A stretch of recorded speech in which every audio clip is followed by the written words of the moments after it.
Sub registrar office തിരഞ്ഞെടുക്കേണ്ടത് സ്ത്രീയോ പുരുഷനോ രണ്ടിലാരെങ്കിലും ഒരാൾ താമസിച്ച സ്ഥലവുമായി ബന്ധപ്പെട്ടായിരിക്കണം.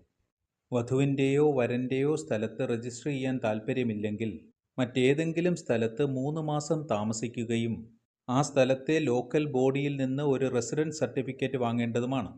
റെസിഡൻസ് സർട്ടിഫിക്കറ്റ് ഉണ്ടെങ്കിൽ പുതുതായി താമസിക്കുന്ന സ്ഥലത്തെ സബ് രജിസ്ട്രാർ ഓഫീസിൽ അപേക്ഷ സമർപ്പിക്കാൻ കഴിയും. അപേക്ഷ സ്വീകരിച്ചു കഴിഞ്ഞാൽ ഇരുവരുടെയും താമസ സ്ഥലത്തുള്ള സബ് രജിസ്ട്രാർ ഓഫീസുകളിലെ നോട്ടീസ് ബോർഡിൽ നോട്ടീസും ഫോട്ടോസും പതിക്കുന്നതുമാണ്.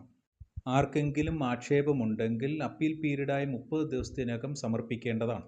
അപ്പീലിൽ പ്രധാനമായും പരിഗണിക്കുന്നത് പ്രൊഹിബിറ്റഡ് റിലേഷനിൽപ്പെട്ട ബന്ധമാണോ, സഹോദര ബന്ധം പോലെ രക്തബന്ധത്തിൽപ്പെട്ട വിവാഹമാണോ, മറ്റൊരു വിവാഹബന്ധം നിലനിൽക്കുന്നുണ്ടോ, രണ്ടുപേരിൽ ആർക്കെങ്കിലും പ്രായപൂർത്തിയായിട്ടില്ലേ, പരിപൂർണമായ സമ്മതത്തോടു കൂടിയാണോ അതല്ല പരപ്രേരണയിലാണോ ഇത്തരത്തിലുള്ള ഒരു വിവാഹത്തിന്